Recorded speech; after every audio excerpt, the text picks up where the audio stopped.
Hi, this is going to be a short video to help you get oriented to doing the computer assignment 2. So here is the data that I got. Everybody's going to have different data for the first project, which is describing data graphically and numerically. So in this Excel file, I opened it up and I believe it'll open actually up to the tab instructions. So what I wanted to make sure you were clear on is that there's step-by-step instructions being provided. This breakdown of points is based on 100 points, but actually this assignment's worth 50. So just divide every point, possible points in half. So I'm going to show you just basically how to get started on here. I would recommend that you take this column and maybe make it a little narrower. This is the instructions column. And hopefully you'll be able to see everything. You can just mess around with it a little to make it all visible if you need to. This isn't going to affect your score at all. So I'm just going to make some of these a little bit bigger. I'm sure I can read everything that's in there. Okay. So what I wanted to let you know is that in addition to the detailed instructions here, which you may want to be kind of making sure you follow, if I go over here to sales data on this one, I have actually like step-by-step instructions as well in here. So what I wanted to show you is that if you go up to the View tab and over here to the New Window, if you click on New Window, what it does is it makes an exact copy of your work, of that workbook. And this is a really great way to work on different parts of the workbook or different worksheets. So I can have like the instructions open here, and anything that I type, like for example, let's say I accidentally type a 4 here. This is actually being done at the same time. Here's the 4. So again, let me try it again. So if I do a 5, it'll show up on both. It's like they're linked. Okay, so just it's like 2 windows looking at the same thing. Okay, so let me just clear the content on that. So over here, I can go to sales data while keeping the instructions open on the left. And in this one, I did want to let you know that the instructions are, I think, a little easier to follow if you follow them directly in the project itself. In the first one, for example, we're asked to identify the type of data that ID, equipment ID is. So we're looking at these numbers, these are IDs. And make sure you realize these have drop-down arrows here. So you have options to what to choose for that. If you're told like in cells O through A, find the total sales for each equipment. So let's say you would like to keep that instruction open. You can have it over here on the left, and then up here over here on the right, I can actually work on that in column O. One other thing that could be helpful is to remember that you can keep the headings on your data if you would like. For example, if I want rows 1 and 2 and column A to always be visible, I can go up here to the first cell where I don't, that kind of frames that out. So I have rows 1 and 2 above and column A to the left of this cell, and I can go up here to view and I come down here to freeze panes and choose freeze panes. So what that enables me is to keep my headers always visible. And that sometimes can help doing these problems. If I come over to the right, I can kind of, I'm losing a little bit here, but I can see it over here in the other window. Okay, so as I do my work here, I can follow the instructions like it says, okay, in cell O3 through O8,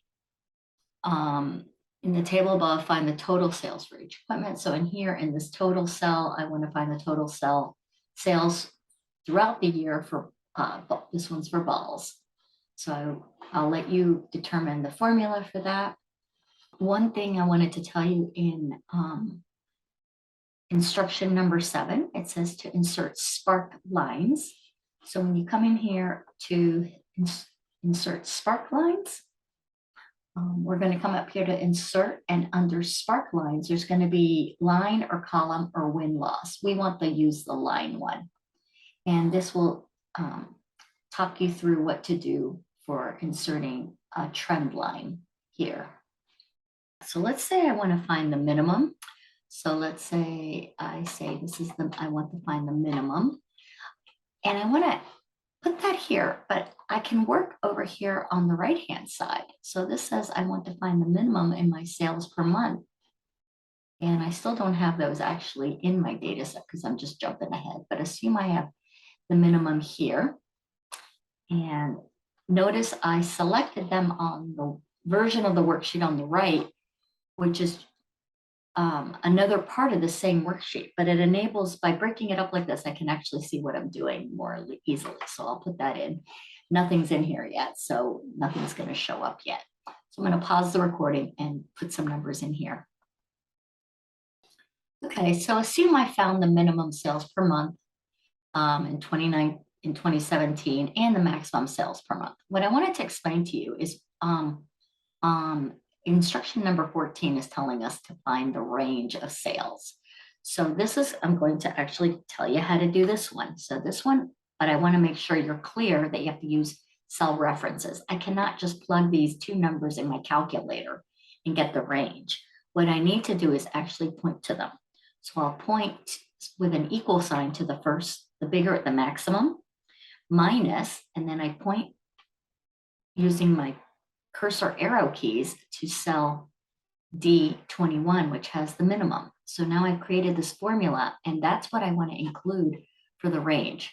And you're going to be doing similar things in some of these other cells. So I just want to make sure you're clear that this is going to be graded based on there's a program that is grading this based on what you have input into your cells. And it requires that you are using formulas and not just typing in numbers. The next thing I want to kind of review is instruction number 25, which says insert a recommended line chart using the range of data A2 through N8 and change the chart title to monthly sales per equipment. And then we're going to resize it and place it in this blue box. So let's go up here. Whoops. Let me click on the other version of this window. So I'm going to choose A2 through the data that's over here in N8. So when I choose this, and I'm going to go up here to insert, I want to insert, and I want to go over to this recommended charts. Now what happens, they're saying to go to a recommended chart, but when I click on this and I look through this, there is no line chart. So I actually need to go over here to all charts and then click on line to see a recommended line chart. So I'm going to choose this first one and I'll say okay.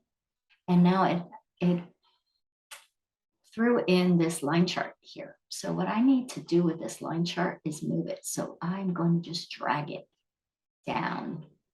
And it's a combination of drag and scroll down until you're kind of in the right place where you can put this in this box. And we can resize it. So you can move over to this window if you want to resize it. Maybe it's easier that this one doesn't have the freeze frame going on. Okay, so that's an example of how you do number 25. I just want to make sure because the instructions tell you to use a recommended line chart and that doesn't really give it to you. Okay.